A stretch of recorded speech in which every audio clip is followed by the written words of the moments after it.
내한 공연하는 외국 가수들이 한국에서 공연하는 것을 좋아하는 이유 중에 하나가 떼창입니다. 에미넴이 내한 공연을 하다가 하트를 하는 영상은 꽤 유명하죠. 에미넴뿐만 아니라 폴 맥카트니, 샘 스미스, 마룬5, 노엘 엘레거 등 한국의 떼창에 감동먹은 썰을 풀어내곤 하는데요. 이에 반해 일본의 콘서트는 정반대입니다. 무대에서 아무리 신나는 노래를 해도 관객들은 떼창보다는 조용히 관람하는 것을 선호합니다. 한국과 일본의 문화적 차이에서 나타나는 일인데, 한국인의 경우 자신이 다른 사람에게 영향력을 미치려고 하는 주체적 자기관을 가지고 있지만, 일본인은 타인의 영향력을 받아들이고자 하는 대상성 자기관을 갖고 있다는 것입니다. 무대에 가수가 방해받지 않고 편히 노래할 수 있도록 조용히 노래에 집중해서 감상을 하죠. 일본에는 메이와쿠라는 말이 있어요. 남에게 피해를 끼친다는 말이 메이와쿠인데, 메이와쿠를 극도로 싫어하는 것이 일본입니다. 이러한 문화적 차이가 게임 산업에서도 고스란히 드러나고 있는데, 경쟁에서 승리하는 영향을 미치는 것이 중요한 우리나라는 MMORPG가 많이 유행하지만, 일본은 혼자서 게임할 수 있는 콘솔 게임이 발달했죠. 경쟁 게임에 이겨서 남에게 피해를 주기보다는 혼자서 조용히 게임하는 것이 메이와쿠를 안 하는 일이니까요. 남에게 피해 주기를 싫어하고 혼자 하는 것을 좋아한다 싶어서 개인적일 것 같지만, 일본에는 모순적인 속성이 있습니다.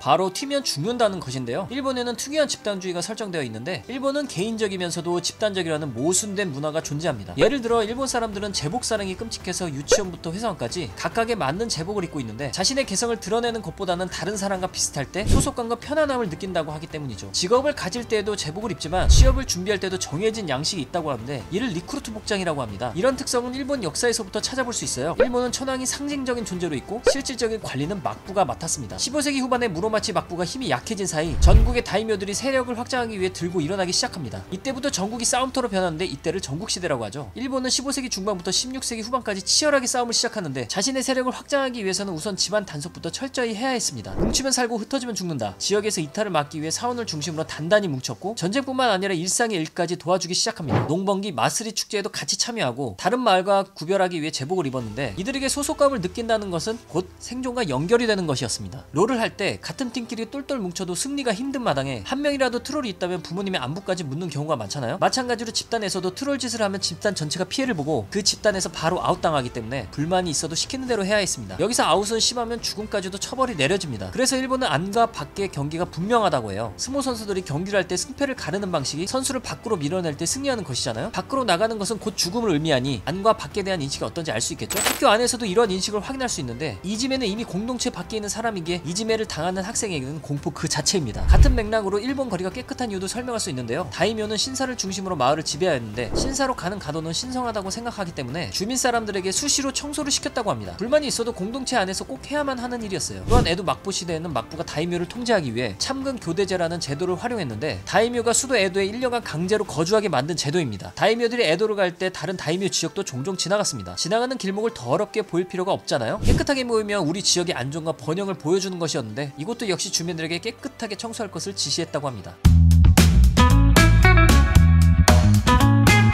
센과 치히로의 행방불명에 나오는 장면들을 보면, 온천장 사장인 유바바를 중심으로 보스에서 체와의 수검댕이까지 위계질서가 나타나는데, 모든 계층들은 각자 주어진 업무를 하고 서로 상호 의존합니다. 애니를 보면 지시를 내리고 지시를 따르는 사람들을 엿볼 수 있는데, 참고로 주인공인 치히로는 7순위, 하쿠는 2위라고 합니다. 조직의 생존을 위해서는 수검댕이들도 불평등을 감수해야 하는데, 조그만 방에서 따닥따닥 붙어서 자도 누구 하나 불평하는 사람이 없죠. 오랫동안 천황을 중심으로 절대 복종을 하며 스스로를 희생시키는 것이 미덕으로 간주되고 있다는 집단주의 성향을 의미한다고 이야기합니다. 이러한 특성은 자살 특공대라는 이해하기 힘든 공격도 만들어냅니다. 간혹 이 집단주의는 극단으로 가는 경우도 있는데, 일본 공동체 안에서 일본 사람들은 예의가 바르고 공중 도덕을 잘 지키고 남에게 피해를 안 주려고 하지만, 밖에 있는 다른 공동체에게는 계산적이고 때로는 이기적인 모습까지 보일 수 있는데, 이를 확인할 수 있었던 것이 세계 2차 대전입니다. 공동체 밖에 있는 우리나라는 무자비하게 지배를 했었잖아요. 말도 못할 끔찍할 일들을 많이 했었죠. 옆나라지만 참 알다가도 모를 신기한 나라인 것 같습니다. 문화적 특성을 알고 일본 여행을 간다면 더 알찬 여행이 될 것 같습니다. 그럼 이만 영상을 마치겠습니다.